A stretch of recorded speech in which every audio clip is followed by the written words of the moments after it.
Hello friends, welcome everyone. நான் உங்கள் Sabari. August 9ஆம் தேதி 2024 வருடம் வெஸ்ட் பெங்கால் கொல்கட்டால இருக்கிற ஆர்ஜிகர் மெடிக்கல் காலேஜ் ஒரு கவர்மெண்ட் ஹாஸ்பிட்டல், அங்க வேலை பார்த்துட்டு இருக்க ஒரு செகண்ட் இயர் பிஜி இன்டர்ன் 31 வயதுடைய ஒரு லேடி டாக்டருக்கு என்ன நடந்துச்சு அப்படிங்கிறது இந்தியால இருக்கிற ஒரு சின்ன கிராமத்துல இருக்கிற தாத்தா பாட்டிட்ட கேட்டா கூட, ஆமா கொல்கட்டால அப்படி ஒரு ஹாஸ்பிட்டல்ல இந்த மாதிரி ஒரு அநியாயம் நடந்திருக்காமே அப்படிங்கிற லெவலுக்கு சோசியல் அவேர்னஸ் அப்படிங்கிறது நல்லாவே இம்ப்ரூவ் ஆயிருக்கு. இது எல்லாத்துக்குமே காரணம் நிறைய நியூஸ் ஆர்டிகல்ஸ், நிறைய நியூஸ் சேனல்ஸ், நம்மள மாதிரி யூடியூப் வீடியோஸ், இந்த மாதிரி எல்லா விஷயங்களாலதான் சோசியல் அவேர்னஸ் அப்படிங்கிறது ஒரு சின்ன கிராமம் வரைக்கும் இப்ப போயிட்டு இருக்கு. ஆனா நம்ம தெரிஞ்சுக்கிறது எல்லாமே உண்மையான இன்ஃபர்மேஷனா அப்படின்னு கேட்டா மட்டும் அதுல ஒரு பெரிய கேள்விக்குறி இருந்துகிட்டு தான் இருக்கு. ஏன்னா எந்த லெவலுக்கு ஒரு நியூஸ் ஃபேமஸ் ஆகிக்கிட்டே வருதோ அந்த நியூஸ பத்தி ரூமர்ஸும் பெருசா ஃபேமஸ் ஆகிட்டே வருது. நம்ம எதுக்கு பின்னாடி போறோம்னு கடைசியா பார்த்தா ஒரு ரூமருக்கு பின்னாடிதான் போய்கிட்டே இருந்திருக்கும். இந்த மாதிரி நிறைய சம்பவங்கள் இருக்கு. ஆனா இந்த சம்பவத்துல நிறைய ரூமர்னு சொல்லிட்டு போலீஸ் சொல்லிட்டு இருந்தது எல்லாமே நிஜமாவே அந்த ஹாஸ்பிட்டல்ல நடக்குதுன்னு சொல்லிட்டு நிறைய கண்டுபிடிச்சிருக்காங்க. வாங்க இந்த சம்பவத்துக்குள்ளார என்னதான் நடக்குது அப்படிங்கறத பார்ப்போம். 2 வாரத்துக்கு முன்னாடி இந்த கொல்கட்டா டாக்டரோட இஷ்யூ பத்தி நம்ம ஒரு வீடியோ பப்ளிஷ் பண்ணிருந்தோம். அப்போ இந்த லேடி டாக்டரோட பாடியை போஸ்ட்மார்ட்டம் பண்ணாங்க. போஸ்ட்மார்ட்டம் ரிப்போர்ட் பார்க்கும்போது உள்ளுக்குள்ளார ஸ்பெர்ம் கவுண்ட்ஸ்லாம் ரொம்ப அதிகமா இருந்துச்சு, நிறைய பேர்த்தோட ஃப்ளூயிட்ஸ் உள்ளார இருக்கு, இது ஒரு கேங் ரேப்பா இருக்கலாம் இப்படிங்கிற ஏகப்பட்ட சந்தேகமும் இருந்துச்சு. அது மட்டும் இல்லாம சஞ்சய் ராய் அப்படிங்கிற ஒருத்தவனை மட்டுமே நீட்டா எல்லா இடத்துலயுமே ஹைலைட் பண்ணி இவன் தான் ரேப் பண்ணிருக்கான் அப்படின்னு சொன்னாங்க. ஆனா அந்த லேடி டாக்டரோட உடம்பு ரொம்ப கொடூரமா இருந்துச்சு. அவங்களோட பெல்விக் போன் முதற்கொண்டு டிஸ்லோகேட் ஆயிருக்கு. இவனோட வெயிட் அந்த பொண்ணோட வெயிட்டோட ரொம்ப கம்மி. அது மட்டும் இல்லாம இவன் ஹைட் எல்லாமே ரொம்ப தம்மா தூண்டாதான் இருக்கானு. அந்த லேடி டாக்டர் கொஞ்சம் சண்டை போட்டிருந்தாவே இவங்கிட்ட இருந்து ஈஸியாவே எஸ்கேப் ஆயிருக்க முடியும். சோ இந்த இடத்துல இது ஒரு கேங் ரேப்பா தான் இருக்கும். கேங் ரேப்னாலதான் அவங்களோட உடம்புல இவ்வளவு பிரச்சனைகள் இருக்கு அப்படிங்கறதையும் சொல்லியிருக்காங்க. ஆனா யார் இதுல எல்லாம் ஈடுபட்டிருக்காங்கன்னு சொல்லிட்டு யாராலுமே கண்டுபிடிக்க முடியல. ஒரு விஷயத்தை நோக்கி போனா அந்த இடத்துல அந்த கிரைம் சீன் அழைக்கிறதுக்குன்னு சொல்லிட்டு மேல இருந்து நிறைய பேர் வேலை பார்த்துக்கிட்டே தான் இருக்காங்க. இன்னைக்கு நம்ம பார்க்க போற வீடியோல இந்த கொல்கட்டா டாக்டர் இஷ்யூஸ்ல என்னென்னலாம் நடந்திருக்கு, கடைசியா நம்ம வீடியோ போட்டதுக்கு அப்புறம் முக்கியமா கவனிக்கத்தக்கது, முக்கியமா இது உண்மைதான் அப்படிங்கிற நம்புற மாதிரி என்னென்னலாம் நியூஸ் வந்துட்டு இருக்கு அப்படிங்கறத நம்ம நீட்டா பார்ப்போம். இந்த இடத்துல குற்றவாளின்னு பார்த்தா சஞ்சய் ராய். இந்த சஞ்சய் ராய் தான் ஆரம்பத்துல இவன் தான் செமினார் ஆளுக்குள்ளார போனான், அதுக்கான சிசிடிவி எவிடன்ஸ் எல்லாமே இருக்கு, இவனோட ஹெட்போன் முதற்கொண்டு அந்த டெட் பாடிக்கு பக்கத்துல இருந்துச்சு, இந்த மாதிரி எல்லா விஷயங்களும் சொல்லிதான் இவனை அரெஸ்ட் பண்ணாங்க. இவன் அரெஸ்ட் பண்ணதுக்கு அப்புறம் இவனோட தோற்றத்தை எல்லாம் பார்த்தா என்னமோ ஸ்டைலா நானும் போலீஸ் தான், எனக்கு எதுவும் செய்ய முடியாது அப்படின்னு சொல்லிட்டு சிரிச்சுக்கிட்டே எல்லா இடத்துலயும் நடந்தான். மீடியால முதற்கொண்டு இவன் சிரிச்சுக்கிட்டே தான் போஸ்ட் கொடுத்தான். ஆரம்பத்துல எனக்கு என்ன செய்யணுமோ செஞ்சுக்கோங்கடா அப்படின்னு சொல்லி குரல் கொடுத்தவன் கொஞ்சம் கொஞ்சமா சிபிஐ உள்ளார வந்து விசாரணை ஆரம்பிக்கும் போது ஒரே விஷயத்த தான் சொல்றான், நான் எந்த தப்புமே செய்யல, இதுல நிறைய பெரிய ஆட்கள் ஈடுபட்டு இருக்காங்க, என்னை ஒரு ஆடு மாதிரி உள்ளார அப்படியே கெடாவுக்கு தூக்கி போட்டாங்க, நீங்க அவங்களெல்லாம் விசாரிங்க, என்னை விசாரிச்சு ஒரு யூஸுமே இல்ல அப்படிங்கறதையே திருப்பி திருப்பி சிபிஐ கிட்ட சொல்லிக்கிட்டே இருக்கான். சிபிஐ இவனோட மத்த விஷயங்கள் எல்லாத்தையுமே விசாரிக்கும் போதுதான் இந்த கொலை நடந்ததுக்கு முன்னாடி நாள் இந்த சஞ்சய் ராய் அப்படிங்கிறவன் அங்க இருக்கிற ஒரு ரெட் லைட் ஏரியாவுக்கு போயிட்டு வந்திருக்கான் அப்படிங்கிறது தெரிய வருது. இவன் எதுக்காக ரெட் லைட் ஏரியாவுக்கு போனான், தினம் தினம் இந்த ப்ராஸ்டியூஷன் இந்த மாதிரி விஷயங்களை இவன் பண்றானா இல்ல ப்ராஸ்டியூட்ஸை மீட் பண்றானா, இந்த மாதிரி ஒரு ஆள் எதுக்காக இந்த ஹாஸ்பிட்டலுக்குள்ளார எப்ப பார்த்தாலும் இருக்கான், யார் இவனுக்கு அதிகாரம் தந்தது இப்படிங்கிற மாதிரி சிபிஐ டிபார்ட்மெண்ட் விசாரிக்க ஆரம்பிச்சாங்க. இந்த இடத்துல சஞ்சய் ராய்க்கு அபிஷியலா இந்த இடத்துல எந்த டியூட்டியுமே இல்ல. நான் ஒரு ஃப்ரெண்ட்ஸ் ஆஃப் போலீஸ்னு சொல்லிட்டு அந்த ஹாஸ்பிட்டலுக்கு வந்திருக்கான், வரக்கூடிய பேஷண்ட்ஸ் எல்லாத்தையுமே இந்த டாக்டர் போய் பாருங்க, அந்த டாக்டர் போய் பாருங்க, பெட் வேணும்னா என்கிட்ட வந்து கேளுங்கன்னு சொல்லிட்டு கமிஷன் பார்த்திருக்கான். இதேதான் தொழிலா வச்சிருக்கான். சோ இப்ப சிபிஐக்கு இவன் ப்ராஸ்டியூஷன் டெய்லியும் போயிட்டு இருக்கான், ரெட் லைட் ஏரியாக்கு டெய்லியும் போயிட்டு இருக்கான் அப்படிங்கறதுனால இவன் கேரக்டர் சர்டிபிகேட் வேணா தப்பா இருக்கலாம், ஆனா உண்மையாலுமே இவன் தான் ரேப் பண்ணி கொண்டானா அப்படிங்கிறது ஒரு பெரிய டவுட்டா தான் இருக்கு. ரெண்டாவது விஷயம் என்னன்னா, அந்த லேடி டாக்டரோட போஸ்ட்மார்ட்டம் ரிப்போர்ட்ல சில ஃப்ளூயிட்ஸ் எல்லாம் கண்டுபிடிச்சாங்க, ஸ்பெர்ம்ஸ் மாதிரி இருக்கு, இந்த மாதிரி எல்லா விஷயங்களும் சொல்லும் போது அது சஞ்சய் ராயோட ஃப்ளூயிட் தானா அப்படிங்கிறதுக்கான ஆதாரத்தை இன்னும் அவங்க கண்டுபிடிக்கல, அதுக்கான டெஸ்டும் இன்னும் பண்ணவே இல்லை. ஆனா இது எல்லாத்தையும் தாண்டி சிபிஐ இன்னும் உள்ளார போய் தோண்டும் போது இந்த ஹாஸ்பிட்டலோட முக்கியமான அசிங்கமான விஷயங்கள் எல்லாமே வெளியே வந்திருக்கு. இந்த சஞ்சய் ராய்க்கு அந்த ஆர்ஜிகர் மெடிக்கல் ஹாஸ்பிட்டலோட மார்ச்சரிக்கு ஆக்சஸ் இருக்கு. இவனோட கார்டு அந்த மார்ச்சரியை ஓபன் பண்ற மாதிரி இருக்கு. யார் இவனுக்கு மார்ச்சரி ஆக்சஸ் தந்தது? இவன் ஹாஸ்பிட்டலுக்கு வரதே தேவையில்லாத ஒரு விஷயம். அபிஷியலா இவனை யாரையுமே அங்க வரவே சொல்லல. ஆனா அவனுக்கு மார்ச்சரி வரைக்கும் ஆக்சஸ் இருக்கு அப்படின்னா எப்படி? அந்த மார்ச்சரியோட ஹெட்டை கேட்கும் போது அவர்கிட்ட எந்த பதிலுமே இல்ல. சோ இப்போ உள்ளுக்குள்ளார நிறைய பேர் இந்த விஷயத்துல வேலை பார்த்திருக்காங்கிறது சிபிஐக்கு நல்லாவே தெரியுது. இவங்க எல்லாத்துக்குமே அடுத்ததா வந்த முக்கியமான கேள்வி, எதுக்காக சஞ்சய் ராய்க்கு மார்ச்சரி ஆக்சஸ் இருக்கு? அப்போதான் இந்த சஞ்சய் ராயோட போன் இன்னும் உள்ளார போய் செக் பண்ணும் போது இந்த மார்ச்சரியில ஒரு அசிங்கமான வேலையை இந்த ஈனப்பிறவிகள் எல்லாமே பார்த்துட்டு இருக்காங்க. சஞ்சய் ராய் தினம் தினம் அவனோட ஃப்ரெண்ட்ஸ் நிறைய பேரை கூட்டிக்கிட்டு மார்ச்சரிக்கு போயிருக்கான். நைட்டு 8 மணிக்கு மேல மார்ச்சரியில யாருக்குமே ஆக்சஸ் இல்ல. ஆனா இவனோட ஃப்ரெண்ட்ஸ் எல்லாத்தையுமே கூட்டிட்டு போய் அங்க இருக்கிற பெண்களோட டெட் பாடிய ரேப் பண்ணிருக்காங்க. பெண்களோட டெட் பாடி கிட்ட பாலியல் உறவு வச்சு அத வீடியோ எடுத்து இன்டர்நேஷனல் போர்னோகிராஃபி மார்க்கெட்ல வித்திருக்காங்க. இது மூலியமா அவங்க லட்சக்கணக்கில் சம்பாதிச்சிருக்காங்க. கொஞ்சம் யோசிச்சு பாருங்க, இந்த ஹாஸ்பிட்டல்ல இருக்கிற ஒரு பெண்ணோட டெட் பாடிக்கு கூட சேஃப்டி இல்ல. அவங்களோட நியூடான போட்டோஸ், அவங்களோட நிர்வாணமான எல்லா விஷயங்களும் இன்டர்நேஷனல் மார்க்கெட் வரைக்கும் போகுது அப்படின்னா இந்த கவர்மெண்ட் ஹாஸ்பிட்டல்ல என்னதான் கரும நடந்துட்டு இருக்கு அப்படிங்கறத யோசிச்சு பாருங்க. சோ இப்போ சிபிஐக்கு இது ஒரு பெரிய அதிர்ச்சி தான். ஒரே ஒரு ரேப் அண்ட் மர்டர் அப்படின்னு சொல்லி இவனை புடிச்சு கூட்டிட்டு வந்தா இவன் மூலியமா இந்த ஹாஸ்பிட்டல்ல என்னென்னலாம் நடக்குதுங்கிறத நம்ம லைனா கண்டுபிடிச்சுக்கிட்டு வரோம். இந்த மாதிரி விஷயங்கள் நடக்கிறது எல்லாமே மேலதிகாரிகளுக்கு தெரிஞ்சிருக்கு. இருந்தாலும் எதனால இவனை செய்ய விட்டுருக்காங்க, யாருக்கு இந்த மாதிரி லாபம் போகுது அப்படிங்கறத மட்டும் இவங்களால கண்டுபிடிக்கவே முடியல.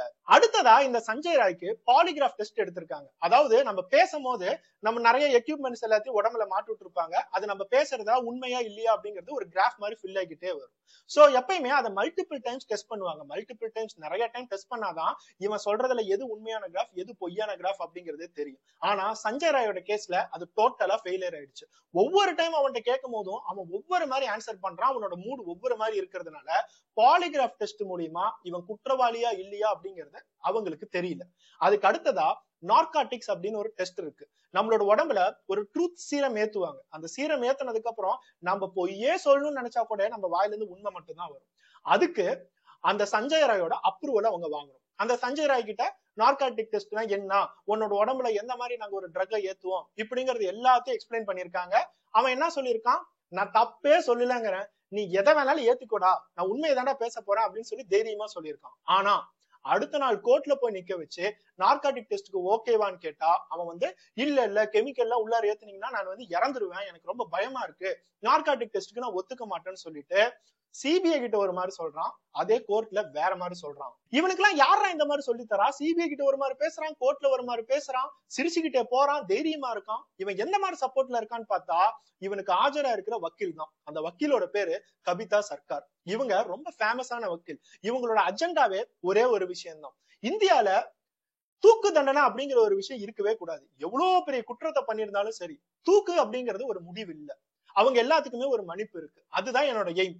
இந்த இடத்துல சஞ்சய் ராய் அப்படிங்கிறவங்க குற்றவாளியாவே இருக்கட்டும், ஆனா அவனுக்கு தூக்கு தண்டனை மட்டும் நான் கிடைக்க விடவே மாட்டேன்னு சொல்லிட்டு அந்த லேடி லாயர் போராடிக்கிட்டே இருக்காங்க. அவங்க கொடுக்குற ஒவ்வொரு விஷயத்த மூலியமா தான் இவன் எல்லா விஷயங்களுமே பண்ணிட்டு இருக்கான், சிபிஐ கிட்ட கோஆபரேட் பண்ண மாட்டேங்கிறான்னு சொல்லிட்டு மக்கள் எல்லாமே குரல் கொடுத்துட்டு இருக்காங்க. இந்த இடத்துல கவிதா மெயினான பாயிண்ட் என்ன வைக்கிறாங்கன்னா, அந்த லேடி டாக்டர் நீங்க போஸ்ட்மார்ட்டம் பண்ணீங்க, அவங்களோட கர்ப்பப்பையில இருந்தும் வெஜைனல் ஏரியால இருந்து நிறைய ஃப்ளூயிட்ஸ் கிடைச்சிச்சு அப்படின்னு சொன்னீங்க. அந்த ஃப்ளூயிட்ஸ் எல்லாம் இப்ப எங்க சேமிச்சு வச்சிருக்கீங்க? மெடிக்கல் கவுன்சில் என்ன சொல்றாங்கன்னா, இந்த மாதிரி ஃப்ளூயிட்ஸ் எல்லாத்தையுமே 4 டிகிரி நல்ல சில்லுன்னு இருக்கிற ஒரு அட்மாஸ்பியர், ஒரு ஃப்ரிட்ஜோ இல்ல அந்த ஃப்ரிட்ஜுக்கும் தாண்டி 4 டிகிரியில தான் அது சேவ் பண்ணி வைக்கணும். ஆனா நம்மளோட கவர்மெண்ட் எதுவும் அந்த 4 டிகிரியில சேவ் பண்ணி வைக்கிற மாதிரி எல்லாம் தெரியல. அந்த அட்மாஸ்பியர்ல அது இல்ல அப்படின்னா அந்த ஃப்ளூயிடே கண்டாமினேட் ஆயிரும். அந்த ஃப்ளூயிட் கண்டாமினேட் ஆயிடுச்சுன்னா நீங்க டிஎன்ஏ டெஸ்ட் வச்சு பார்த்தாலும் சஞ்சய் ராயா அதுக்கு மேட்ச் ஆக மாட்டான். நீங்க சொல்ற மாதிரி சஞ்சய் ராய் தான் குற்றவாளியா இருந்தாலும் அவனோட டிஎன்ஏ டெஸ்ட் எடுத்து அந்த ஃப்ளூயிடுக்கு நீங்க மேட்ச் பண்ணீங்கன்னா கண்டாமினேட் ஆன ஃப்ளூயிட்ல அவனே தெரிய மாட்டான். அப்படின்னா நீங்க இது ஒரு கேங் ரேப் அப்படின்னு சொல்றீங்க, மத்த குற்றவாளிகளா நீங்க எப்படி கண்டுபிடிப்பீங்க? அப்படின்னா வேணும்னே இதை கண்டாமினேட் பண்ணி கடைசியா சஞ்சய் ராய் தான் குற்றவாளி, இவன் மட்டும்தான் இருக்கான், இவன் மட்டும்தான் ஆடுன்னு சொல்லிட்டு தள்ளுட பாக்குறீங்களா அப்படிங்கிற ஒரு பெரிய பாயிண்ட அவங்க கோர்ட்லயும் வைக்கிறாங்க, சிபிஐக்கு முன்னாடியும் வைக்கிறாங்க. இப்ப நம்ம பேசுனது எல்லாமே இந்த சஞ்சய் ராய் அப்படிங்கிற பிறவியை பத்தி தான். இவன் ஃப்ரெண்ட்ஸ் ஆஃப் போலீஸ்ன்னு சொல்லி சுத்திட்டு இருக்கவன். இவனுக்குன்னு சொல்லிட்டு பெருசா எந்த அதிகாரமும் இல்ல, இருந்தாலும் ஹாஸ்பிட்டல்ல இருக்கிற எல்லா ஏரியாவும் செமினார் ஆள் முதற்கொண்டு ஆக்சஸ் இருந்திருக்கு.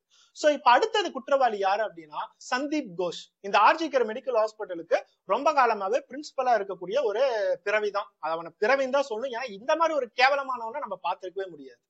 இந்த இடத்துல அந்த லேடி டாக்டர் இறந்துட்டாங்க, கிரைம் சீன் எல்லாத்தையுமே சீல் பண்ணிருக்காங்க. ஆனா அதுக்கு அடுத்த நாளே இவன் என்ன அதுக்கு பர்மிஷன் தந்திருக்கானா, அந்த லேடி டாக்டரோட கிரைம் சீனுக்கு பக்கத்துல இருக்க எல்லா ரூமையுமே ரெனோவேட் பண்றதுக்கான பர்மிஷன் அப்ரூவ் பண்ணிட்டான். அவங்களும் ரெனோவேஷன் ஆரம்பிக்கிறோம்னு சொல்லிட்டு ஒவ்வொரு சிவரா இடிச்சு அந்த கிரைம் சீனையே டோட்டலா நாசமாக்கிட்டாங்க. போலீஸ்க்கு கிடைக்க வேண்டிய எல்லா கிரைம் சீன்ஸ், எல்லா எவிடன்ஸுமே கொஞ்சம் கொஞ்சமா அலைய ஆரம்பிச்சிருச்சு. இதெல்லாம் தாண்டி ஸ்டூடெண்ட்ஸ் அந்த இடத்துல பெரிய ப்ரொடெஸ்ட் பண்ணிட்டு இருக்கும் போது ஒரு பெரிய குண்டாஸ் கும்பல், ஒவ்வொருத்தவனும் வில்ல மாதிரி பெரிய குண்டாஸ் கும்பல் உள்ளார வந்து ஒரு பெரிய கலவரத்தையே பண்ணிருக்காங்க.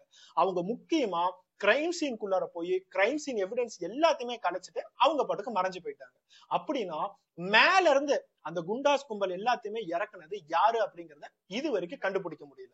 அந்த கலவரம் நடந்ததுக்கு அப்புறம் கூட போலீஸ் வந்து ஒரு பேக் கண்டுபிடிச்சிருக்காங்க. அந்த கலவரம் நடந்த இடத்துல தனியா இருந்து ஒரு பேக் கண்டுபிடிச்சிருக்காங்க. அது ஒருவேளை பாம்பா இருக்குமான்னு பயந்து பாம்ப் ஸ்குவாட் எல்லாத்தையுமே வந்து செக் பண்ணும்போது அதுல ஒரு ஆடியோ லீக்கேஜ் வந்திருக்கு. அந்த ஆடியோ என்ன அப்படின்னா, நாங்க அடுத்தது வந்து பாம்பு வச்சு இவனை சாகடிக்கலாம், அவனை சாகடிக்கலாம், அவனை சாகடிச்சா என்ன பிரச்சனை வரும்னு சொல்லிட்டு யாரோ போன் கான்வர்சேஷன் பண்ண மாதிரி ஒரு ஆடியோ லீக் ஆயிருக்கு. அது சிபிஐ கன்ஃபியூஸ் பண்றதுக்காக கூட இருக்கலாம் அப்படிங்கறத சொல்றாங்க. ஆனா இந்த சந்தீப் கோஷ் அப்படிங்கிற பிரின்சிபலை காப்பாத்துறதுக்கு மேல இருந்து நிறைய பேர் வேலை பார்க்கறதா தகவல் தெரிய வந்துகிட்டே தான் இருக்கு. ஏன்னா இந்த லேடி டாக்டர் மர்டருக்கு அடுத்த நாள் சந்தீப் கோஷ் எனக்கு ரொம்ப கெட்ட பேர் வருது, நீங்க எல்லாமே ஏன் மேல பழி போடுறீங்கன்னு சொல்லிட்டு அவன் ரிசைனே பண்ணிட்டான். ஆனா அவன் ரிசைன் பண்ணதுக்கு அப்புறம் அதை விட ஒரு பெரிய காலேஜ்ல ஒரு பிரின்சிபல் போஸ்ட் கவர்மெண்டே அவனுக்கு தூக்கி தராங்க. எதனால? அவனோட ஹிஸ்டரி எல்லாத்தையுமே பார்க்கும் போது ஏகப்பட்ட பினான்சியல் ஃப்ராட் ஆகட்டும், செக்ஷுவல் ஃப்ராட் ஆகட்டும், இது எல்லாத்தையுமே அவன் பண்ணியிருக்கான். இதுக்கு முன்னாடி இருந்த ஒரு காலேஜ்ல இவனோட மேனேஜ்மெண்ட் பிரஷரை தாங்க முடியாம, இவனோட செக்ஷுவல் டார்ச்சரை தாங்க முடியாம நிறைய ஸ்டூடெண்ட்ஸ் இவன் வந்து கண்டிப்பா இந்த காலேஜுக்கு பிரின்சிபலா இருக்கக்கூடாதுன்னு சொல்லி ப்ரொடெஸ்ட் பண்ணிருக்காங்க. அதுக்கப்புறம் தான் இவன் இந்த ஆர்ஜிகர் மெடிக்கல் காலேஜ்க்கே வந்திருக்கான். இந்த இடத்துல இந்த மாதிரி ஒரு பிரச்சனை வரும்போது திருப்பி வேற காலேஜுக்கு இவனை மாத்துறாங்க தவிர இவன் உண்மையாலுமே என்ன ப்ராப்ளம் பண்றான்னு சொல்லிட்டு இது வரைக்கும் எந்த கவர்மெண்ட் அபிஷியலுமே கேட்கவே இல்லை. சிபிஐ இவனை பத்தி எல்லாத்தையுமே விசாரிக்கும் போதுதான் அந்த ஆர்ஜிகர் மெடிக்கல் காலேஜ்ல ஏகப்பட்ட பினான்சியல் ஊழல் விஷயங்கள்ல அவன் ஈடுபட்டிருக்கான். நிறைய காசை இவன் அடிச்சிருக்கான், கோடி கணக்குல அவன் எடுத்திருக்கான் அப்படிங்கறது முதற்கொண்டு தெரியுது. இந்த கோடி கணக்குல காசு எல்லாம் எப்படி வருது அப்படின்னு பார்த்தா, இந்த காலேஜ்ல இருக்கிற மார்ச்சரியில இருக்கிற பிணங்கள் இருக்கு பாத்தீங்களா, ஒரு வருஷத்துல மட்டுமே 60ல இருந்து 70 பிணங்கள் பக்கம் காணாம போயிருக்கு. எல்லா பிணங்களுமே அனாத பணம்னு சொல்லுவோம் பாத்தீங்களா, அந்த மாதிரி கேட்டகரியில ரொம்ப ஏழையான மக்கள் வந்துருவாங்க. அந்த ஏழையான மக்கள் கொண்டுட்டு வந்த பிணங்கள், இந்த மாதிரி பிணங்கள் மட்டுமே 60ல இருந்து 70 பக்கம் தொலைஞ்சு போயிருக்கு. இந்த பிணங்கள்லாம் எங்க போகுது? அது மட்டும் இல்லாம வர ஒவ்வொரு ஏழை மக்கள் ஆகட்டும், எல்லாமே அங்க ஏழையான மக்கள் தானே வருவாங்க, அவங்க கிட்ட இருந்து ஆர்கன் திருடி முதற்கொண்டு விக்கிறான் அப்படிங்கிற இன்ஃபர்மேஷன் எல்லாமே சிபிஐ இப்ப கொஞ்சம் கொஞ்சமா ரிலீஸ் பண்ணிட்டு இருக்காங்க. இப்ப நம்ம சந்தீப் கோஷை பத்தி பேசுறது எல்லாமே ஒரு காலத்துல ரூமரா வெளியே வந்துகிட்டே இருந்துச்சு. ஒவ்வொரு ஆப்போசிட்ல இருக்கிற பார்ட்டி எம்எல்ஏ ஆகட்டும், எம்பி ஆகட்டும், இந்த மாதிரி இந்த காலேஜஸ்ல வந்து ஆர்கன் விஷயங்கள நிறைய திருட்டுகள் நடந்துட்டு இருக்கு, ப்ராஸ்டியூஷன் நடந்துட்டு இருக்கு, மார்ச்சரியில நிறைய தப்பான விஷயங்கள் நடந்துட்டு இருக்குன்னு சொல்ல சொல்ல வெஸ்ட் பெங்காலோட போலீஸ் என்ன பண்ணாங்க, ஒவ்வொருத்தவங்களுக்கு சமன் அனுப்பிச்சு விட்டுக்கிட்டே இருந்தாங்க. நீ இந்த மாதிரி விஷயத்த சொல்றல, ஆதாரம் எங்க இருக்குது, நீ ரூமரை கிளப்பிடுற, உன்னை அரெஸ்ட் பண்றேன்னு சொல்லிட்டு பெரிய ஆட்களை முதற்கொண்டு அரெஸ்ட் பண்ணாங்க. ஆனா இப்ப சிபிஐ கிட்ட இருந்து வர இன்ஃபர்மேஷன் எல்லாம் பார்த்தா அந்த ரூமர்ஸ் எல்லாமே இந்த இடத்துல உண்மையா இருக்கு. இந்த இடத்துல RG Kar medical college and hospital நடத்துறாங்களா, இல்ல RG Kar medical drugs and prostitution நடத்துறாங்களா அப்படிங்கிற கேள்வி முதற்கொண்டு வருது. மார்ச்சரியில இருக்கிற பிணங்களுக்கு சேஃப் இல்ல, அங்க இருக்கிற பிணங்களை வச்சு நீங்க போனோகிராஃபி வீடியோ எடுத்திருக்கீங்க, அங்க இருக்கிற பிணங்களை முதற்கொண்டு ரேப் பண்ணிருக்கீங்க. இதெல்லாம் தாண்டி அங்க ட்ரக்ஸ் சப்ளை பெருசா இருக்கு, அதுக்குன்னு சொல்லிட்டு ஒரு பெரிய கூட்டமே இருக்குங்கிற ஒரு இன்ஃபர்மேஷன் வருது. இதையும் தாண்டி அங்க இருக்கிற ஆர்கன்ஸ் எல்லாத்தையுமே திருடி ஏழை மக்கள் வந்து ஏதாவது ஒரு இடத்துல அட்மிட் ஆனாங்கன்னா அவங்களோட ஆர்கன்ஸை முதற்கொண்டு திருடி வித்திருக்காங்க. இவ்வளவு கிரைம்ஸ் ஒரு சின்ன கவர்மெண்ட் ஹாஸ்பிட்டல்ல. இது எல்லாத்தையுமே தாண்டி அந்த சந்தீப் கோஷ் அப்படிங்கிறவன் மேல ஒரு செக்ஷுவல் கம்ப்ளைண்ட்டும் இருக்கு. அதுவும் ஒரு பொண்ணு இல்ல, ஒரு பையன். 2017 வருடம் இந்த சந்தீப் கோஷ் அப்படிங்கிறவன் சைனால போய் ஒரு பிரசன்டேஷன் பண்ணியிருக்கான். அங்க இருக்கிற ஒரு ஹாஸ்பிட்டல் அசோசியேஷன்ல ஒரு பிரசன்டேஷன் பண்ணியிருக்கான். அது என்னன்னா அப்படின்னா, ஷோல்டர் வந்து சப்போஸ் டிஸ்லோகேட் ஆயிடுச்சு அப்படின்னா அது எப்படி நம்ம ஈஸியா லொகேட் பண்ணிக்கலாம் அப்படிங்கிற ஒரு பிரசன்டேஷனுக்காக போயிருக்கான். இவன் ஆர்த்தோபெடிக்ஸ் டாக்டர், அதாவது எலும்பு முறிவுக்காக ஒரு டாக்டர் படிச்சிருப்பாங்க பாத்தீங்களா, அந்த டிபார்ட்மெண்ட்ல தான் இவன் வேலை பார்த்துட்டு இருக்கான். அதுல ரொம்ப எக்ஸ்பர்ட் அப்படிங்கறதுனால அங்க பிரசன்டேஷனுக்கு இவனுக்கு கூப்பிட்டு இருக்காங்க. அங்க ஒரு சைனீஸ் பையன், ஒரு டாக்டருக்கு படிச்சிட்டு இருக்க பையனை கூப்பிட்டு இவனை வச்சு நான் டெமோ காட்டுறேன்னு சொல்லிட்டு ஷோல்டர்ல கை வைக்க வேண்டியவன் அந்த பையனோட முதுகுக்கு கீழே கை வச்சிருக்கான், அதாவது பின்னாடி கை வச்சிருக்கான். அது மட்டும் இல்லாம அந்த பையனோட ஆண்குறியிலேயே அவன் கை வச்சிருக்கான். அந்த பையனுக்கு ஆரம்பத்துல எதுக்காக இவன் இப்பெல்லாம் கை வைக்கிறான் அப்படிங்கிறது புரியவே இல்லை. ஆனா காதுல வந்து இந்த சந்தீப் கோஷ் நான் செய்யறது எல்லாமே உனக்கு பிடிச்சிருக்கா, நான் தொடர்றது எல்லாமே உனக்கு பிடிச்சிருக்கான்னு கேட்கும் போதுதான் இந்த பிறவியோட இன்டென்ஷனே அவனுக்கு தெரிய வருது. அந்த பையன் உடனே பயந்து போய் ஒரு லீகல் கம்ப்ளைண்டே அந்த இடத்துல பண்ணிருக்கான். அந்த லீகல் கம்ப்ளைண்ட் பண்ணது யாருக்குமே இந்தியால தெரியவே தெரியாது. இந்த மாதிரி சந்தீப் கோஷ் மேல சைனாலேயே ஒரு லீகல் கம்ப்ளைண்ட் இருக்கு அப்படிங்கிறது யாருக்குமே தெரியாது. இப்போ சிபிஐ அந்த எல்லா விஷயங்களும் கண்டுபிடிச்சு இங்க இருக்கிற மெடிக்கல் அசோசியேஷன் கேட்கும் போது இந்த சந்தீப் கோஷோட ஃப்ரெண்ட்ஸ்ல என்ன சொல்றாங்க, 2017 வருடம் சைனாக்கு போனான், அங்க ஏதோ ஒரு லீகல் இஷ்யூஸ் இருக்குன்னு தெரியும், ஆனா அது செக்ஷுவல் ரிலேட்டடா இருக்கு அப்படிங்கறது எங்களுக்கு இன்னைக்கு தாங்க தெரியும், மத்தபடி எதுவுமே தெரியாது அப்படின்னு சொல்லி கை விரிச்சுட்டாங்க. சோ இப்போ இந்த சந்தீப் கோஷ் அப்படிங்கிறவனை பத்தி புதுசா ஏகப்பட்ட கம்ப்ளைண்ட். ஆரம்பத்துல இவன் ஹாஸ்பிட்டல் இருக்கிற காசு நிறைய ஊழல் பண்ணிருக்கான்னு சொல்லி புடிச்சவன இப்ப எல்லாத்துக்குமே இவன் தான் ஹெட்டா இருக்கான். இவன் மேல ஏகப்பட்ட செக்ஷுவல் டார்ச்சர் கேசஸ் இருக்கு. இந்த மாதிரி எல்லா விஷயங்களும் சிபிஐக்கு தெரிய வந்துட்டு இருக்கு. இப்ப நமக்கு சஞ்சய் ராய் யாரு, சந்தீப் கோஷ் யாரு, இவங்களோட நிலைமை என்ன அப்படிங்கிறது தெரிஞ்சிருச்சு. இவங்க ரெண்டு பேத்தையுமே அரெஸ்ட் பண்ணி அந்த வெஸ்ட் பெங்கால்ல இருக்கிற பிரசிடென்சி கரெக்ஷன் சென்டர் அப்படிங்கிற ஒரு இடத்துல வச்சிருக்காங்க. Highly secured thing. இவங்க எல்லாம் வந்து ஜெயில வைக்க முடியாது. ஜெயில வச்சிருந்தோம் அப்படின்னா இவங்களுக்கு மேல சில பேர் வேலை பாக்குறவங்க போட்டு தள்ளினா கூட போட்டு தள்ளிடுவாங்க. அதனால ரொம்ப செக்யூர்டான ஏரியால தான் வச்சிருக்காங்க. இவங்களுக்கு பாலிகிராஃப் டெஸ்ட் எடுத்துட்டாங்க. இவங்க ரெண்டு பேத்து மூலியமா எதுவும் கண்டுபிடிக்க முடியல. நார்காட்டிக்ஸ் டெஸ்ட் எடுக்கிறதுக்கு இவங்க ஒத்துக்கவும் இல்ல.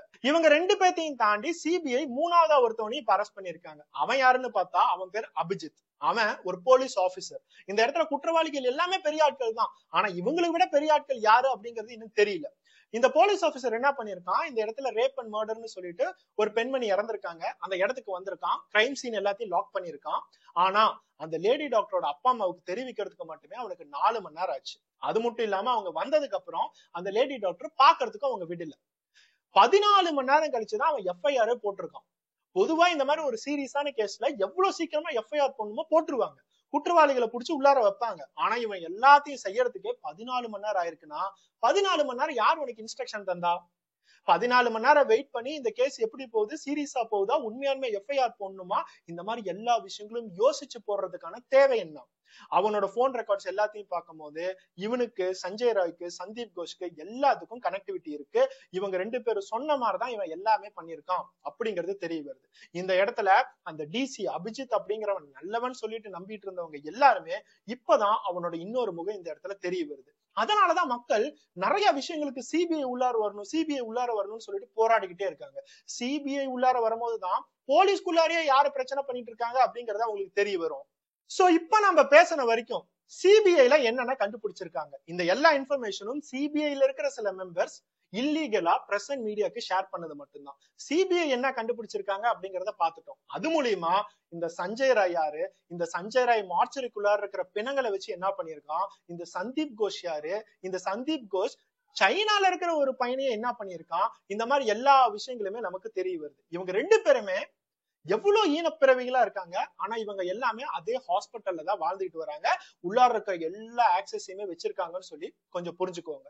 முக்கியமா இந்த இடத்துல நம்ம பார்க்க வேண்டியது என்னன்னா, ஒரு இறந்து போன டெட் பாடி கிட்ட பாலியல் உறவு வச்சுக்கிறவங்களுக்கு பேரு நெக்ரோபிலியா பேஷண்ட் அப்படின்னு சொல்லுவாங்க. இந்த இடத்துல இந்த சஞ்சய் ராய் அப்படிங்கிறவனுக்கு நெக்ரோபிலியா அப்படிங்கிற கண்டிஷன் இருக்கா அப்படிங்கிறது தான் சிபிஐயோட இன்னொரு கொஸ்டின். அதுக்கு டாக்டர்ஸ் எல்லாம் வந்து செக் பண்ணிக்கிட்டு இருக்காங்க, மெடிக்கல் எக்ஸாமினேஷனுக்கு அவனை அமுச்சு விட்டு இருக்காங்க. அது மட்டும் இல்லாம இந்த சஞ்சய் ராய்க்குள்ளார இருந்த ஃப்ரெண்ட்ஸையும் அவங்க செக் பண்ண ஆரம்பிக்கிறாங்க. அவங்க எல்லாத்தையுமே அரெஸ்ட் பண்ணிருக்காங்க. அந்த வீடியோ, போனோகிராஃபி வீடியோல இவங்க எல்லாருமே பெண்களோட பிணங்களை ரேப் பண்ற மாதிரி எல்லா வீடியோஸுமே இருக்கு. அப்படின்னா இவங்க எல்லாத்துக்குமே இந்த நெக்ரோபிலியா அப்படிங்கிற கண்டிஷன் இருக்கா அப்படிங்கிறது தான் முதல் கேள்வியே.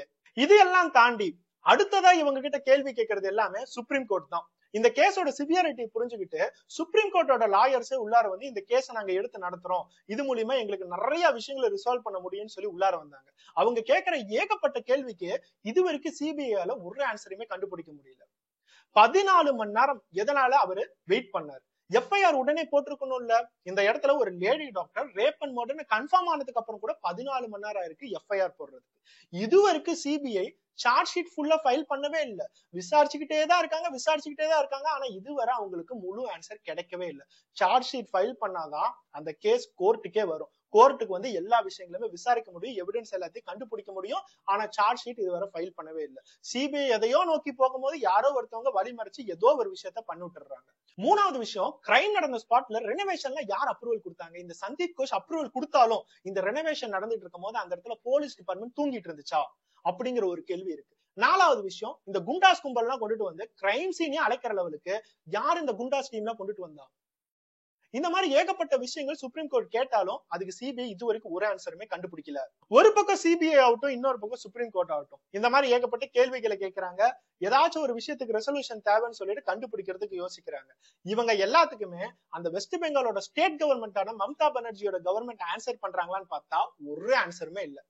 ஆரம்பத்துல ஆப்போசிட் பார்ட்டி எல்லாமே இந்த ஆர்ஜிகர் மெடிக்கல் ஹாஸ்பிட்டல்ல ப்ராஸ்டியூஷன் நடக்குது, ட்ரக்ஸ் நடக்குது, ஆர்கன் செல்லிங் நடக்குது, எல்லாத்தையும் சொல்லும் போது ரூமர் ரூமர் ரூமர்னு சொல்லிட்டு ஒவ்வொருத்தவங்களும் அரெஸ்ட் பண்ண போலீஸ் இப்ப எல்லாமே உண்மைன்னு தெரிய வரும்போது எங்க போய் மூஞ்ச வச்சுக்கிறாங்க, இவங்க எப்படி எல்லாத்துக்கிட்டுமே மன்னிப்பு கேட்பாங்க அப்படிங்கறதே புரியல. சத்தியமா அடுத்த சிஎம் எலெக்ஷன்ல மம்தா பானர்ஜி தான் வருவாங்க அப்படிங்கறதுல ஒரு பெரிய கேள்விக்குறியே இருக்கு. ஏன்னா அவங்களோட சைட்ல இருந்து எந்த ஆக்ஷனும் எடுக்கிற மாதிரி தெரியவே இல்லை. முதல் நாள் அந்த ஆகஸ்ட் 9 ப்ரொடெஸ்ட் நடக்கும் போது நானும் இந்த ப்ரொடெஸ்ட்ல வந்து கலந்துக்கிறேன்னு சொல்ல மம்தா பானர்ஜி வந்து ஸ்டூடெண்ட்ஸ்க்கு முன்னாடி ப்ரொடெஸ்ட் செஞ்ச அந்த சிஎம் இப்ப எங்க போனாங்க அப்படிங்கறதே தெரியல. அவங்க சைட்ல இருந்து எந்த ஆக்ஷனும் எடுக்கிறதும் இல்லை. அவங்க குரல் கொடுத்துட்டு அவங்க பாட்டுக்கு நவுந்து போயிட்டாங்க. இப்ப சிஎம் எங்களுக்கு சப்போர்ட் பண்றதே இல்லங்கிறத பப்ளிக்கா அந்த லேடி டாக்டரோட பொண்ணு ப்ரொடெஸ்ட்ல அறிவிச்சிருக்காங்க. மம்தா பானர்ஜியால என்ன செய்யறது அப்படிங்கறது தெரியல. ஒரு பக்கம் சிஎம் என்ன சொல்றாங்க, ஸ்டூடெண்ட்ஸ் எல்லாம் ப்ரொடெஸ்ட் பண்ணிக்கிட்டே இருக்காங்க, இந்த ப்ரொடெஸ்ட் பண்றதுனால அந்த ஆர்ஜிகர் மெடிக்கல் ஹாஸ்பிட்டல்ல 29 பேர் இறந்திருக்காங்க அப்படிங்கிற மாதிரி ஒரு குற்றம் வெளியே வருது. இது எல்லாமே டாக்டர்ஸா இருந்து இவங்க செய்யறது ரொம்ப பெரிய தப்புன்னு ஆகஸ்ட் 9 இருந்து ஆர்ஜிகர் மெடிக்கல் காலேஜுக்கு முன்னாடி ஒரு பெரிய ப்ரொடெஸ்ட் டாக்டர்ஸ் எல்லாம் பண்ணிக்கிட்டே தான் இருக்காங்க. டாக்டர்ஸ்ல என்ன சொல்றாங்க, எங்களுக்கே இந்த மாதிரி ஒரு பிரச்சனை இருக்கு, நீங்க பேஷண்ட்ஸ் எல்லாத்தையும் வேற ஹாஸ்பிட்டலுக்கு மாத்த வேண்டியது தானே. அது மட்டும் இல்லாம இந்த இடத்துல ப்ரொடெஸ்ட் பண்றது எல்லாமே ட்ரைனிஸ் மட்டும்தான். எக்ஸ்பீரியன்ஸ்டு டாக்டர்ஸ் சொல்றவங்க எல்லாமே உள்ளார வேலை பார்த்துட்டு தான் இருக்காங்க. இப்ப 29 பேர் இறந்துட்டாங்கன்னு சொல்லிட்டு எங்க மேல பழி போடுறாங்க சிஎம்னு சொல்லிட்டு சிஎம் மேலேயே ஒரு குற்றச்சாட்டை வைக்கிறாங்க. இந்த மாதிரி அந்த மெடிக்கல் காலேஜ் ஸ்டூடெண்ட்க்கும் சரி சிஎம்க்கும் சரி ஏதோ ஒரு பிரச்சனைகள் போய்கிட்டே தான் இருக்கு. அடிக்கடி போலீஸ் வந்து எல்லா விஷயங்களும் கலைச்சா கூட அந்த இடத்துல நாங்க ப்ரொடெஸ்ட் பண்ணிக்கிட்டே தான் இருப்போம்னு சொல்லிட்டு எல்லா இடத்துலயும் பண்ணிக்கிட்டே தான் இருக்காங்க. இவங்களோட ப்ரொடெஸ்ட சப்போர்ட் பண்ற மாதிரி ஸ்டேட்ல இருக்கிற நிறைய டாக்டர்ஸ் ஆகட்டும் அவங்களோட ப்ரொடெஸ்ட தெரிவிச்சுட்டு தான் இருக்காங்க. சோ ஒரு பக்கம் சிஎம் என்ன சொல்றாங்க, நம்ம ரெண்டு பேருக்கு ஒரு பேச்சுவார்த்தை வேணும்னு சொல்லிட்டு இந்த ப்ரொடெஸ்டோட ஹெட் யாரோ அவங்களே கூப்பிடுறாங்க. ஆனா இந்த ப்ரொடெஸ்ட்ல இருக்கிற ஸ்டூடெண்ட்ஸ்ல என்ன சொல்றாங்க, நாங்க சிஎம் கிட்ட பேசுறத லைவா எல்லாத்துக்கும் விட்னஸ் போட்டு காட்டுங்க. ஒரு ரூம் குள்ளார நாங்க பாட்டுக்கு பேசிட்டு வெளியே வந்து வேற ஏதோ ஒன்று ஸ்ப்ரெட் பண்ணிட்டு இருக்க முடியாது. நம்ம ரெண்டு பேரும் டிரான்ஸ்பரண்டா பேசுறத மக்களுக்கு போட்டு காட்டுறதுல உங்களுக்கு என்ன பிரச்சனை வருதுன்னு சொல்லிட்டு அந்த மம்தா பானர்ஜி சிஎம் கிட்ட கேக்குறாங்க. அதுக்கு சிஎம் கிட்ட எந்த விதமான ஆன்சரும் இல்ல. ரெண்டாவது விஷயம், ஒரு கவர்மெண்ட் ஹாஸ்பிட்டல்ல தேவையான எல்லா ஃபெசிலிட்டிஸும் இருக்கணும். ஒவ்வொரு இடத்துலயும் சிசிடிவி கேமரா இருக்கணும். இந்த இடத்துல செமினார் ஹால்ல சிசிடிவி கேமரா இல்லாததுனாலதான் அந்த லேடி டாக்டருக்கு என்ன நடந்துச்சு அப்படிங்கறதே நமக்கு தெரியல. ஒவ்வொரு இடத்துலயும் சிசிடிவி கேமரா இருக்கணும். அட்லீஸ்ட் ஒரு 2 போலீஸாவது பாதுகாப்புக்கு இருக்கணும். இந்த மாதிரி எல்லா விஷயங்களும் இருந்தாதான் எங்களுக்கு பாதுகாப்பு. இந்த கவர்மெண்ட் ஹாஸ்பிட்டல்ல எந்த விதமான தப்பான விஷயங்களும் நடக்காம இருக்கும். இது எதுவுமே நீங்க இதுவரை செஞ்சு தரல. இந்த இடத்துல ஒரு கொலை நடந்ததுக்கு அப்புறம் கூட நீங்க எங்களுக்கு எதுவுமே செஞ்சு தரல. இதுக்கெல்லாம் என்ன தீர்வு? மூணாவது விஷயம், எங்களுக்கு தினம் தினம் எங்களோட மேனேஜ்மெண்ட்ல இருந்து இந்த ப்ரொடெஸ்ட் நீங்க காலி பண்ணல அப்படின்னா நீங்க கண்டிப்பா ஒரு டாக்டர் ஆக முடியாது, உங்களை எல்லாத்தையுமே நாங்க சஸ்பெண்ட் பண்ண போறோம், டிஸ்மிஸ் பண்ண போறோம்னு சொல்லிட்டு பயம்புறுத்திக்கிட்டு தான் இருக்காங்க. இதுக்கெல்லாம் காரணம் என்ன, யாரு மேல இருந்து வேலை பார்த்துட்டு இருக்காங்கன்னு சொல்லிட்டு ஒவ்வொரு ஸ்டூடெண்ட்ஸும் அவங்களோட கோவத்தை வெளியே தெரிவிச்சுட்டு தான் இருக்காங்க. சோ இப்போ இந்த வீடியோ பார்த்துட்டு இருக்கவங்க எல்லாருக்கும் ஒரு முக்கியமான கேள்வி வரும், இந்த ஆர்ஜிகர் மெடிக்கல் ஹாஸ்பிட்டல்ங்கிறது உண்மையாலுமே ஹாஸ்பிட்டல் தானா, இல்ல எல்லா தப்பான விஷயங்களுக்கும் நடக்கிறதுக்கு ஒரு சென்ட்ரல் ஹப்பா அப்படிங்கிறது உங்களுக்கு தோணும். ஏன்னா மார்ச்சரியில இருக்கிற ஒரு பிணத்தோட நிர்வாணமான போட்டோ இன்டர்நேஷனல் மார்க்கெட் வரைக்கும் போகுது அப்படின்னா எப்பேற்பட்ட வேலையெல்லாம் பார்த்துட்டு இருக்காங்க, எத்தனை காசு சம்பாரிச்சிருப்பாங்க, இதெல்லாம் லட்சங்கள்ல இருக்குமா கோடியில இருக்குமான்னு கூட தெரியல. அந்த லெவலுக்கு காசு அது மூலியமா சம்பாதிக்க முடியும்னு சொல்லிட்டு நம்ம இன்ஃபர்மேஷன் பார்த்துக்கிட்டு தான் இருக்கும். இதுக்கு மேல யார் தான் இருக்காங்க இப்படின்னு ஒரு பக்கம் பேசிட்டு இருக்கும் போது அந்த காலேஜ்ல இருக்கிற சில ஸ்டூடெண்ட்ஸ் அவங்களோட இன்ஸ்டாகிராம் பேஜ்ல நிறைய போஸ்ட் போட்டுக்கிட்டு வராங்க. எங்களோட காலேஜ்ல எம்எல்ஏ எம்பி, அதாவது பொலிட்டிக்கல் பார்ட்டி இப்ப ரூலிங் பார்ட்டியில இருக்கிற எம்எல்ஏ எம்பிஸோட பசங்க நிறைய பேர் காலேஜஸ்ல படிக்கிறாங்க. அவங்கதான் எல்லா இடத்துக்குமே ட்ரக்ஸ் சப்ளை பண்ணிட்டு இருப்பாங்க. அவங்க ஏகப்பட்ட கிரைம்ல இன்வால்வ் ஆயிருக்காங்க. இந்த இடத்துல இந்த லேடி டாக்டர் கொன்னதும் அவங்களாதான் இருக்கும். அவங்க எப்பயுமே சில குண்டாச கையில வச்சுக்கிட்டே தான் இருப்பாங்க.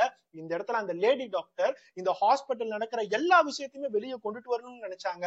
அதனாலதான் அவங்களை இந்த மாதிரி கொடூரமா கொண்டிருக்காங்க. இந்த சம்பவம் நடந்தோன்னு அந்த 4 பசங்களுமே சரி, 4 பசங்களை குறிப்பிடுறாங்க, இந்த 4 பசங்களுமே வெளிநாட்டுக்கு ஓடி போயிட்டாங்க. இந்த இடத்துல மக்கள் எவ்வளவோ விஷயங்கள் பேசுறாங்க, ஆனா இந்த 4 பசங்களை பேசவே இல்லை. அப்படின்னா யாருக்குதான் பயந்து போலீஸ் வேலை பார்த்துட்டு இருக்காங்க, யாருக்கு பயந்து இந்த இடத்துல ஸ்டேட் கவர்மெண்ட், அந்த சிஎமோட கவர்மெண்ட் யாருக்கு பயந்து இந்த இடத்துல எல்லா விஷயங்களும் மறைக்கிறாங்க? இந்த மாதிரி ஏகப்பட்ட கேள்விகள் இன்ஸ்டாகிராம்ல போய்கிட்டே தான் இருக்கு. இந்த ஆர்ஜிகர் மெடிக்கல் ஹாஸ்பிட்டல் அப்படிங்கிறதுக்கு இப்பதான் இந்த மாதிரி விஷயங்கள் நடக்குதா? இதுக்கு முன்னால இந்த மாதிரி நடந்ததே இல்லையான்னு பார்த்தா 2 விஷயங்கள் நடந்திருக்கு. ஒரு விஷயம் 2007 வருடம் சோமிதா பிஸ்வாஸ்னு சொல்லிட்டு ஒரு பையன், டாக்டருக்கு படிக்கிற பையன் சூசைட் பண்ணி இறந்திருக்கான். அவங்க அம்மா, என்னோட பையன் சூசைட் பண்ணல, இந்த ஹாஸ்பிட்டல்ல நடக்கிற தப்பான விஷயங்கள் எல்லாத்தையும் தட்டி கேட்கணும்னு நினைச்சான், அதை சூசைடா மாத்திட்டாங்க, கொலை பண்ணி சூசைட் பண்ணிட்டாங்க அப்படிங்கறத சொல்றாங்க. அந்த சூசைட் பண்றதுக்கு முன்னாடி நாள் அவன் அவங்க அம்மாட்ட பேசிட்டு தான் போயிருக்கான். அம்மா, நான் லவ் பண்ற பொண்ணை இங்க இருக்கிற பசங்க எல்லாம் அசிங்கப்படுத்திட்டாங்க, நாங்க 2 பேருமே இந்த ஹாஸ்பிட்டல் எதிர்த்து கேள்வி கேட்கணும்னு நினைச்சோம், ஆனா இங்க இருக்கிற எல்லா ரவுடிங்களும் என்னோட லவ்வரை நிர்வாணமா இருக்கிற மாதிரி போட்டோஸ் எல்லாத்தையும் மார்க் பண்ணி இன்டர்நெட்ல விட்டுருக்காங்கம்மா, அதை நான் கேள்வி கேட்க போறேன்னு சொல்லிட்டு போன பையன் அடுத்த நாள் சூசைட் பண்ணிட்டான்னு சொல்லிட்டு எனக்கு கால் வருது. அதுக்காக போராடின அம்மாவை போலீஸ் அரெஸ்ட் பண்ணி உள்ளார ரொம்ப நாள் உட்கார வச்சு அவங்க வெளியே வந்து ஒரு பிரைவேட் டிடெக்டிவ ஹையர் பண்ணி இந்த ஹாஸ்பிட்டல்ல என்னெல்லாம் நடக்குதுன்னு சொல்லிட்டு இன்னமும் ஆராய்ச்சி பண்ணிக்கிட்டே தான் இருக்காங்க. அவங்க இந்த விஷயத்த வெளியே சொல்லும் போது சிபிஐக்கு இது ஒரு புது இன்ஃபர்மேஷனா இருக்கு. அப்படின்னா 2007 வருஷத்துல இருந்தே இந்த காலேஜ், இந்த ஹாஸ்பிட்டல்ல இந்த கருமை தான் நடந்துட்டு இருக்கா அப்படிங்கிற ஒரு பெரிய கேள்வி. 2015 வருடத்துல ஒரு பொண்ணு மேல இருந்து கீழே வந்து சூசைட் பண்ணிக்கிட்டாங்க. அதுவும் ஒரு டாக்டர் தான். அதுவும் ஒரு கொலை தான் இருக்குமா இல்ல ஒரு சூசைடா அப்படிங்கிறது ஒரு பெரிய மர்மமா தான் இருக்கு. இந்த மாதிரி ஆர்ஜிகர் மெடிக்கல் காலேஜுக்கு ஒவ்வொரு வருஷமும் ஏதோ ஒரு விஷயங்கள் நடக்க நடக்க நடக்க உள்ளுக்குள்ளார இருக்கிற எல்லா கேவலமான விஷயங்கள் எல்லாமே மக்களுக்கு தெரிய வருது. இப்போ அந்த கவர்மெண்ட் ஹாஸ்பிட்டலுக்கு பேஷண்ட் உண்மையானுமே போகணுமா அப்படின்னு சொல்லிட்டு எல்லாமே யோசிச்சுட்டு இருக்காங்க. இந்த வீடியோ பார்த்துட்டு இருக்க எல்லாருக்கும் இப்ப கிளியரா இந்த கொல்கத்தா டாக்டர் இஷ்யூஸ்ல என்னெல்லாம் நடந்துட்டு இருக்குன்னு தெரியும். என்னைய பொறுத்த வரைக்கும் ஒரு திருடன் வீட்டுக்குள்ளார திருட போகும்போது அந்த வீட்டை சுத்தி செக்யூரிட்டிக்கு நிறைய நாய்கள் எல்லாம் இருக்கும். நைட் எல்லா நாய்களுமே திறந்து விட்டு இருப்பாங்க. சில பிஸ்கெட் பீசஸ் எல்லாத்தையுமே போட்டு அந்த நாய்களை எல்லாத்தையுமே ஒரு பக்கம் தள்ளி வச்சுட்டு இவன் போய் ஈஸியா திருடிட்டு வந்துருவான். அதே மாதிரிதான் இந்த இடத்துல மக்களான நம்மளுக்கு சில பிஸ்கெட் துண்டுகள் எல்லாத்தையுமே போட்டு ஒரு இடத்துல ரேப் அண்ட் மர்டர் கிரியேட் பண்ணி எதுக்காக ரேப் பண்ணாங்க, இந்த மாதிரி எல்லா விஷயங்களுமே கொண்டுட்டு வந்து போராட வச்சு கடைசியா கிரைம் சீன் எல்லாத்தையுமே அழிச்சு மேல இருக்கிற சில பேர் எஸ்கேப் ஆகிறதுக்குன்னு சொல்லிட்டு நிறைய விஷயங்களை பண்றாங்க. இப்போதைக்கு சஞ்சய் ராய், சந்தீப் கோஷ், அபிஜித் இவங்க 3 பேர் மட்டும் தான் கஸ்டடியில இருக்காங்க. இதை தாண்டி இவங்களுக்கு மேலதிகாரியை நம்ம கஸ்டடியில எடுக்கணும் அப்படின்னா சிபிஐக்கு அதுக்கு ஆக்சஸ் இருக்குமா? பொலிட்டிக்கல் பார்ட்டில இருந்து யார் யாரெல்லாம் உள்ளார வராங்க, அவங்க எல்லாம் கண்டிப்பாக அரெஸ்ட் பண்ண முடியுமா? இந்த மாதிரி ஏகப்பட்ட கேள்விகள் இருக்கு. இதுக்கு நீதி கிடைக்குமான்னு பார்த்தா கண்டிப்பா ஒரு பெரிய கேள்விக்குறிதான். ஆனா எப்பவுமே இந்த மாதிரி ஒரு கேஸ் நடக்கும் போது 2 நாள் பேசுவோம், 3 நாள் பேசுவோம், அதுக்கப்புறம் அப்படியே மறைஞ்சு போயிடும். ஆனா இந்த இடத்துல இந்த லேடி டாக்டர் இறந்த நாள்ல இருந்து ஆகஸ்ட் 9 இருந்து இன்னைக்கு செப்டம்பர் 18 வரைக்கும் நம்ம பேசிக்கிட்டே இருக்கோம். அதுக்கு முக்கியமான காரணம் சோசியல் அவேர்னஸ். இந்த சோசியல் அவேர்னஸ் நம்மள மாதிரி வீடியோஸ் மூலியமா கிரியேட் ஆகுறதுனாலதான் அட்லீஸ்ட் இந்த மாதிரி கேசஸ்க்கு நீதி கிடைக்கட்டும். அட்லீஸ்ட் இந்த மாதிரி கேசஸ்க்கு கிடைச்சாவது அடுத்தது இந்த மாதிரி கேவலமான விஷயங்கள் மத்த கவர்மெண்ட் ஹாஸ்பிட்டல்ல நடந்துச்சுன்னா இப்பவே இழுத்து மூடுவாங்க. இது எல்லாத்துக்குமே நம்மளோட குரலை நம்ம கொடுத்துக்கிட்டே இருப்போம். ஒரு பக்கம் அந்த இடத்துல டாக்டர்ஸ் எல்லாமே தெருவில் உட்காந்து போராடிட்டு இருக்காங்க. நிறைய பேர் அதுக்கு எதிர்ப்பு தெரிவிக்கிறாங்க. இவங்க எல்லாம் வேலை பார்க்கறத விட்டுட்டு படிக்க அனுப்பிச்சு விட்டா இப்ப என்னன்னா போராடிட்டு இருக்காங்கன்னு சொல்லிட்டு எதிர்ப்பு தெரிவிக்கிறாங்க. கேவலமா இல்ல இந்த விஷயத்தெல்லாம் சொல்றதுக்கு? 2 வருஷம் 3 வருஷத்துக்கு முன்னாடி மூச்சுட முடியலன்னு சொல்லிட்டு ஆக்சிஜனை தேடி எல்லா இடத்துக்கும் போகும்போது கோவிட்னு சொல்லிட்டு இவங்க தாண்டா உயிரை கொடுத்து நம்ம எல்லாத்தையுமே காப்பாத்துனாங்க.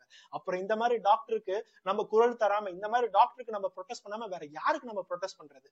டாக்டரும் கடவுளும் ஒண்ணு அப்படிங்கறத நம்ம சொல்லியிருக்கோம். ஏன்னா ஒரு பெண்மணி யாருகிட்டயுமே அவங்களோட உடம்ப காட்ட மாட்டாங்க. அவங்க அம்மா அப்பா கிட்ட கூட அவங்களோட உடம்ப சாதாரணமா காட்ட மாட்டாங்க. கணவரை தாண்டி அவங்க வெளியே உடம்ப காட்டுறது ஒரே இடம் டாக்டர் மட்டும்தான். நம்ம உடம்புல மார்பகம் ஆகட்டும், பெண்ணுறுப்புல ஆகட்டும், எங்க பிரச்சனையா இருந்தாலும் டாக்டர்கிட்ட போய் ஒரு ஆணாக இருந்தாலும் பரவாயில்ல, அவர்கிட்ட காட்டணும் அப்படின்னா காட்டிதான் ஆகணும்.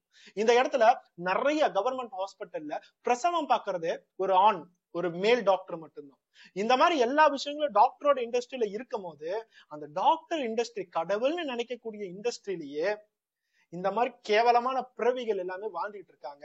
இந்த மாதிரி கேவலமான ஆட்கள் எல்லாமே பெரிய பெரிய ஆட்களா இருந்துட்டு இருக்காங்க, பெரிய பொசிஷனா இருந்துட்டு இருக்காங்க போது இந்த டாக்டர் தொழிலுக்கே எவ்வளவு பெரிய கேவலம். சோ நம்ம கொடுக்கிற குரல் மூலியமா இந்த டாக்டர் தொழில இருக்கிற உண்மையான டாக்டர்ஸ், கடவுள்னு நினைக்கிற அந்த உண்மையான டாக்டர்ஸ் எல்லாத்துக்கும் கொஞ்சமாவது நீதி கிடைக்குது, இவங்களுக்கு கொஞ்சமாவது பாதுகாப்பு கிடைக்குது அப்படின்னா அந்த குரலை நம்ம தந்துட்டு போவோமே. கொஞ்ச நாளைக்கு முன்னாடி என் குழந்தைக்கு உடம்பு சரியில்லைன்னு சொல்லிட்டு ஒரு ஹாஸ்பிட்டலுக்கு போனேன். அந்த ஹாஸ்பிட்டல்ல நைட்டு ஃபுல்லா 2 நர்ஸ் என்னோட குழந்தைய பாத்துக்கிட்டாங்க. அந்த நர்ஸுக்கு கூட துணி மாத்துறதுக்கு, அவங்க ரெஸ்ட் எடுக்கிறதுக்குன்னு சொல்லிட்டு தனியா ஒரு ரூம் கொடுத்திருந்தாங்க. அது ஒரு பிரைவேட் ஹாஸ்பிட்டல் அப்படிங்கறதுனால எல்லா விஷயங்களும் இருக்கு. ஆனா அதுவே ஒரு கவர்மெண்ட் ஹாஸ்பிட்டல்னா நினைச்சு பாருங்க அவங்களோட நிலைமைய. அவங்களுக்கு ரெஸ்ட் எடுக்கிறதுக்காகட்டும், அவங்க டாய்லெட் போகிறதுக்காகட்டும், துணி மாத்துறதுக்காகட்டும், அவங்களுக்கு எந்த இடமுமே இல்ல அப்படின்னா டாக்டர்ஸ் ஆகட்டும், நர்ஸ் ஆகட்டும், இவங்க எந்த மாதிரி ஒரு சுச்சுவேஷனை ஃபேஸ் பண்றாங்க. கவர்மெண்ட்ல டாக்ஸ் கட்டிக்கிட்டே தான் இருக்கும். அந்த டாக்ஸ் கட்டுற மாதிரி கவர்மெண்ட் ஹாஸ்பிட்டல் எல்லாமே முன்னேறாதா அப்படின்னு குரல் கொடுத்துக்கிட்டு தான் இருக்கும். ஒரு இடத்துல மக்களா இருந்து அந்த இடத்துல பேஷண்டா இருந்து குரல் கொடுக்கிற நம்ம உள்ளுக்குள்ளார வேலை பார்த்துட்டு இருக்க டாக்டர்ஸோட நர்ஸோட நிலைமை என்னங்கிறத நம்ம என்னைக்கா யோசிச்சிருக்கோமா? நெக்ஸ்ட் ஒரு வீடியோட பார்ப்போம். பை.